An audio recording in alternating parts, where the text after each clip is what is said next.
spending money all the time. Okay, so I drive a fast car. All right, without they don't pay us to say this, so I'm not gonna say what make it is, but it has a horse on it. They are aware of the potential civil unrest that's on its way. You're actually in extreme danger, in my opinion. And the warmest of welcomes to this episode of ORT, where we look primarily but not exclusively at the African diaspora's experience of living with COVID 19. Organize, sit down, reason and talk. Today, we're speaking with Scotch in South Florida. Scotch, thank you for tuning in this evening.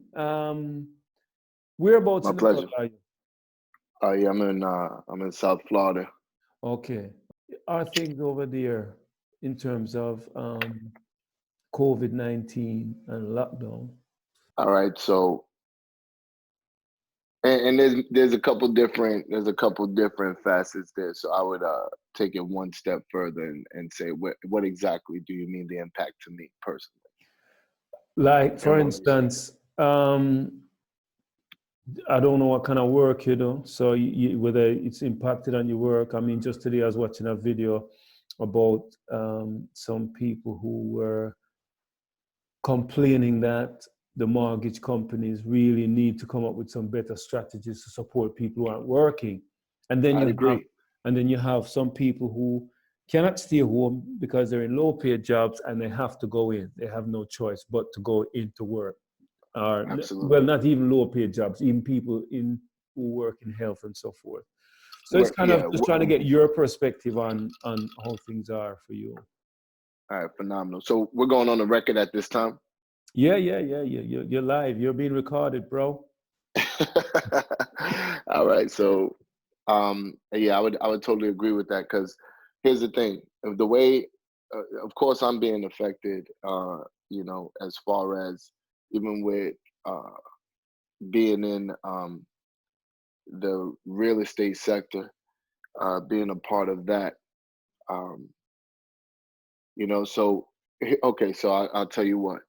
For example, there's a couple deals that when this started initially, Mm, there was a couple deals that my group was working on.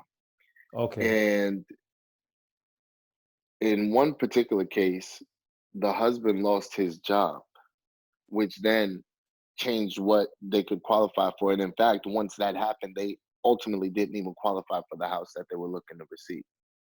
All right. So, um, and that's a direct effect of what was going on because he Okay. was he was let go from his company. So obviously that, and And that that's, was a prospective buyer. well, yeah. Now here's the thing too. You have to let me take a step back because not everybody's familiar with, the whole process of purchasing a home. So to take a step back from the business aspect of it. So when you first start working with a client, I mean, it may be a day to a week to a month before they Okay. find the property that's right for them and their family and what they want, right? Mm. And then from there, you're starting that process after they find that home. So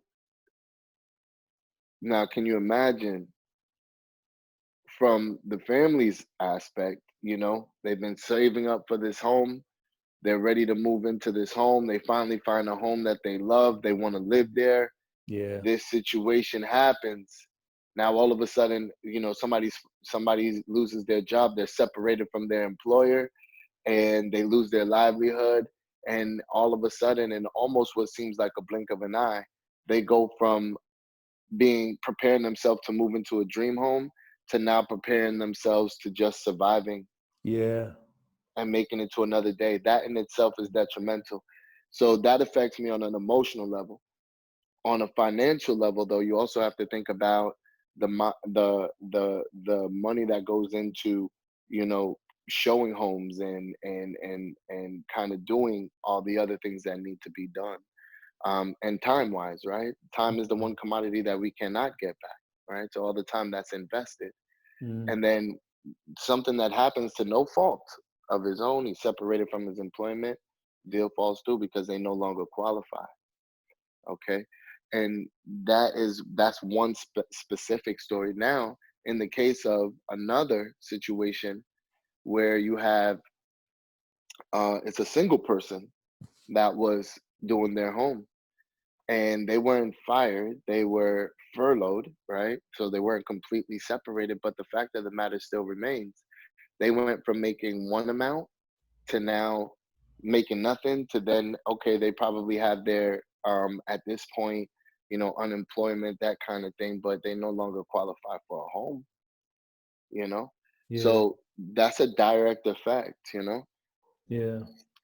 And you were saying But something about, I think you were saying that you put money, you spend money to try and build up the deal, taking people around. So you've spent money that you've not recouped, if I understood you absolutely. right. Yeah, Okay. absolutely. Absolutely. And that's why I wanted to take it a step back, because people may not realize that from a business aspect, you're spending money for advertising, you're spending money to Right. market, right? You're Yeah. spending money all the time, because you're also going from one location to another location to another location. And Hmm. more important than the money is the time, you Yeah. know? So that's another aspect of it.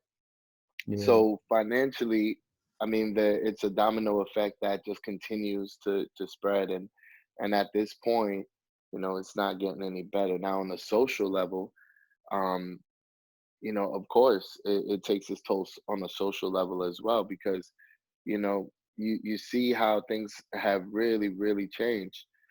So in the fact of, you're in a place where nightlife is normally robust, all right, and Sunday brunch and things like that. That's a Yeah. real thing.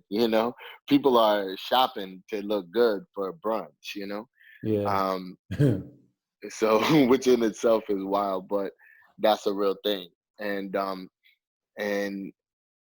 you have all these places that there's just no business anywhere, right? Um, Everything's closed. And it seems to me that I, and I hate to say this aspect, but it seems like there's a lawless aspect to it as well. Mm. So what do I mean by that? It seems like the attention is elsewhere. Um, so Whose attention? of the law, right? And Okay. let me explain why I say that. So, all right, so you have the curfews that's in place and everything like that. First, it started with just a curfew. Then it went to a lockdown, right? Stay in place lockdown. Okay. Well, you still have the ability to go for essential items, so doctor's appointments, for example, grocery shopping, stuff like that. Now, on different, and actually one day in particular, I see a cop on one corner sitting there, lights on. Okay, um, doesn't look like he's directing traffic or anything like that. He's just there, lights on. And then I see another cop a little further down the road, completely minding his business, his or her business, which is fine, of course. But what I notice is, where even in a traffic infraction where people would have been pulled over for sure, it's almost like that is not on their radar. Okay, so Mhm. for example, you know, okay, so I drive a fast car. All right, without, they don't pay us to say this, so I'm not gonna say what make it is, but it has a horse on it, and not the first one that comes to mind, the second one. You know what I Okay. mean? Yeah, yeah, So, yeah, yeah, yeah. And it's not an Italian horse, it's a German yeah. horse. Yeah, and I've spoken before. Mm. No, it's an Italian horse, not a German horse, right? Okay. So, no, so regardless of that, so it's No like, all right. product placement. Right, right, right. Yeah, so here's the thing though. So with it, you have a tendency. It's not something I drive all the time, but when you do drive it, you want to feel that power. Yeah. And so it's very tempting. But So here's the thing, man. There's not a ton of traffic on the road, which is another thing, right? So the Mm-hmm. road is kind of like wide open, and there's a cop driving behind this car, right? And I'm driving behind the only other car that's on the road, but I had noticed that other people were kind of just flying, they were speeding, and Yeah. there was no attention given to that. Now, to kind of test what I thought I saw, right? I say, you know what? All right, I'm just gonna do this. If I get a ticket, I get a ticket, right? So I was driving in the far left lane. The cop was in the far right lane. I pulled to the middle lane. I just hit it, you know, and I wouldn't even. The lights didn't come on. There was no variation in speed. It's Mm-hmm. almost like they saw a car go from 40 to 80, Mm-hmm. and it was like, not today, you know. Yeah. And and then I said to myself, I said, okay, well, self, what does this mean? Yeah. I was going to ask you the same question. What do you make of that? Yeah, and I had to ask myself, what does this mean? And to me, I think, well, either they have orders, because you have to remember, being even from a military background, you receive orders and you Mm-hmm. follow orders as a good soldier, right? And likewise, as a good law enforcement, uh, part of the law enforcement family, you are going to abide by the orders that are sent down to you from your superiors. Same thing in the military, right? Mm-hmm. Now, had they received orders Yeah. to maybe be focused on one particular aspect as opposed to another. And what I had noticed is that there were cops in almost every shopping plaza where there's a store. So were they ordered to not worry about people who may be speeding or anything like that? Don't worry about that. Worry about potential looters and Yeah. robbers. You see what I'm saying? Yeah. Yeah. Yeah. Uh, Yeah. Yeah. so that's kind of what I made of it. So, but then that led me to another question, which is, if their orders are to secure the grocery stores and shopping plazas, banks, etc. Because these are the only things that are open. So when I say shopping plazas, I'm not talking like a mall or something like that. I'm talking about like grocery stores Mm. and banks, right? So if that is the true order, that means that people aren't safe in these times. But also, it raises questions about how many officers do you need to secure a small plaza, and would that be a drain on the traffic police? Potentially, But to add to that, I think the thing that really struck me about that is, for them to give an order to secure a grocery store plaza, for example, for them to give that order, it would make me think that they are aware of the potential civil unrest that's on its way, Okay, yeah, no, that makes sense. which raises a bigger question. If you have to have an officer guarding a supermarket, do they believe that people are going to be so destitute that they will begin to rob people for their groceries? Is Why? that a sign Why not? of, pardon? Why not? Well, that is the thing. But that is something that you will not find on any news station. That's not something that you'll find Yeah. on any any mass media broadcast. Mm, So that means people are being fed a false reality in a sense. So if you're not putting this together yourself, you're actually in extreme danger, in my opinion, mm. because you're not seeing it for what it really is. No, for real. What they are sharing is the amount of people who signed for unemployment, but they're not Yeah, breaking it down, or they're not looking at any kind of civil unrest. They're not making those right. links. I'm glad that you brought that up because in 1 week it went to, I believe, here in the U.S., it went to 5.6 million. Um, the next week, the next following week, it more than doubled to about 13 million. And by the next week, it was up to about 20 million. Yep. Um, that's astronomical numbers. Crazy. It's Astronomical. Yeah. 22. Today I heard it was 22 million. Now it's at 22 million.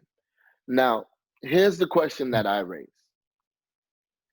Because let's put it into groups, right? So in one group, you're going to have people that were already, before this situation happened, you have people that were doing well and doing the right thing with their money. So you have another group that were doing okay and kind of just living. So they got a little money. Then you have the other group where they are truly paycheck to paycheck. And when I say paycheck to paycheck, I don't mean paycheck to paycheck like how some regular people think that it's paycheck to paycheck, right? Yeah, you'll hear some people say, yeah, well, I'm paycheck to paycheck, but Mm. not really, right? Because they have some little money left over, Yeah. but after they take care of what do they need to take care of, Yeah. they still have enough to go to the club. They still have enough to go dining out Yeah. every now and Yeah. then. If the car needs some They service, could some find maintenance, they right. can They do could it. find the money. Yeah. Right. I'm talking paycheck to paycheck where their bank draft, overdraft fee, and overdraft protection is actually a part of their weekly making it to the next week. Yeah. You know, They're hey, broke. you know what? Right. They got $100 left in their account, and they make sure that they say, okay, well, I have $200 in overdraft protection. I'll just buy the food, the gas, everything that I need to make it to my next paycheck. They're gonna end up having to pay the overdraft fee, but at least they get what they need to make it to the next week. That's Yeah. the demographic And there's a lot of that, people like that, yes, sir. Yes, sir. And that's the especially demographic. especially within the African diaspora. There's a lot of people like that. Sadly so. Sadly so. And I think even with that being said, I think that is easier to determine for most people. But the fact of the matter is, there's a lot of people across all ranges that are in that position. Oh yes. You see? So here's the thing though. Uh black African Americans have been stereotyped and stigmatized, right? Because, this is the kind of propaganda that has been put forth for so long. But the Mhm. fact of the matter is that there's a bunch of people that's like that, you know? Yeah. So when they see a black person, because of all the stigmas that have been put out there, people lock their doors, right? Women hold their bags a little tighter, regardless, right? That's programming. But Yeah. what they don't see is the Caucasian guy. They don't see that person as a threat. And they're so shocked when the Caucasian knocks them over the head and takes off with their bag. Yeah. Yeah. Yeah. You know what I Yeah. mean? Yeah. They're so shocked Yeah. when the fact of the matter is a lot of that happens is actually happening by Yeah. a lot of other demographics, And right? these are desperate times now. So, you know, Right. there will be some people who are working on the basis of a stereotype, thinking that they need to protect themselves from one type of Group. individual or Yes. group, but actually the trouble may be coming from a completely different group unexpectedly. Absolutely. I love the way your mind works because that's exactly where I was going. That's exactly where I was going. So if there's people out there still feeding into if they haven't been able to rise above the stereotypes and stigmas and kind of understand that, hey, listen, some of this is not real. Some Mm. of this has been fed to you for a particular reason, That's which we right. won't even get into that right now. But if they look, if they haven't been able to rise above that, you're right. They're going to be looking for a quote unquote danger coming from one specific place, which actually is not coming from there at all. You Mm. know. Um, so yeah. With that being said, um, you have this situation now where that demographic of people, demographics actually, that, but we're talking about the group where it's truly paycheck to paycheck. 1 week in without a job, without a paycheck, they're already in a bad spot. 2 weeks in, they're in a terrible spot. 4 weeks in, it's a problem. And that's where I start to look at the connection between cops being in, officers being in the uh, shopping plazas, for example, you know? So And let me, then, yeah, go on. go ahead, I was go going to ask ahead. you a question because I, I, I know that part of the world pretty well, and I can remember places like Sunrise where they had their hoodlums who would be on the streets selling their drugs and all the rest of it. What's Mhm. happened to that side of the world now in terms of people wanting to sell drugs and they cannot come out on the streets? Well, here's the thing. I think, and I can't speak to that specifically, Of course not. but what I You're into real can, estate. right. But I mean, we all But it drive, was it was quite obvious what we they are were all doing, you know? outside. Right, yeah, we're all outside. Um, so I get where you're coming from. Here's what I'm saying to that, because it's also a part of my job to understand what's happening in different areas. Mm, If you're truly in real estate, you need to know the demographics of areas, exactamente. right? So here's what I would say to that. Um, I think that goes back to the car and driving with the speeding, right? Mhm. Goes back to that analogy, Okay. right? That's what I would think. Um, What, they're turning a because blind there's, eye? well, I mean, there's certain areas that you drive through and you see people getting arrested sometimes. You Even see, now. or sometimes, no, I'm talking about before, Okay. right? You would see cops talking to people, whatever. It's like, oh, that person looked like they're getting arrested. You know, I can't tell you the last time, and obviously I'm not outside as much, right? But going to the store, stuff like that. Um, I really can't tell you the last time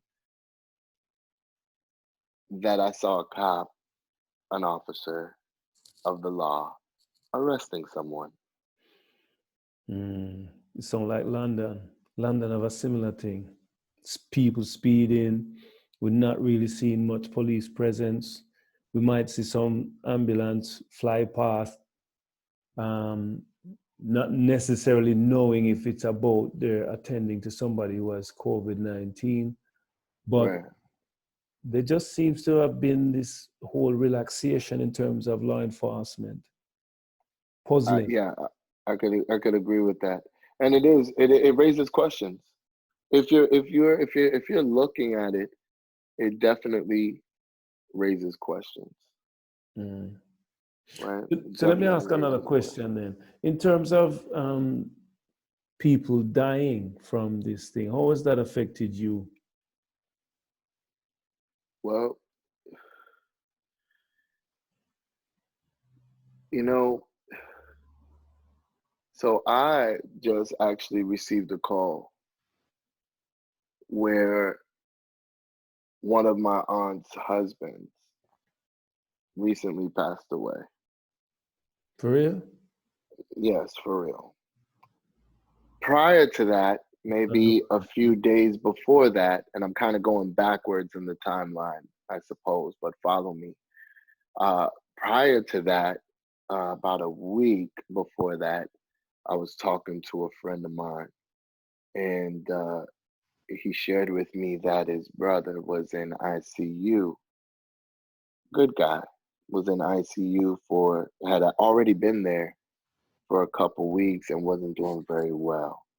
Okay.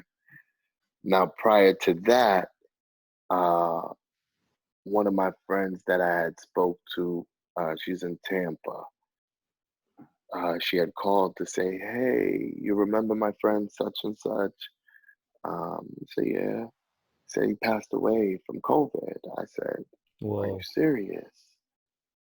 Prior to that, one of my friends calls and said, "Hey," now we're getting kind of back to the timeline where it just started to kind of surface here in the US. She said, "Hey, remember that trip that I was telling you that my girlfriends were going on?" And for whatever reason, she had chose not to go last minute, right? Mm-hmm. And which actually, I think a part of that is because her and I were talking, and I was like, "Hey, you see what's going on out here?" And I said, "Don't take it lightly." And I guess she had chose based on that and other information that she may have gathered on her own that she wasn't going to take the trip. And she called uh, to say that For more on this interesting discussion with Scotch, tune in for another episode of ORT. And remember, like, share, comment, and subscribe, and hit the bell for further notifications. What good, my people? What good? Organize.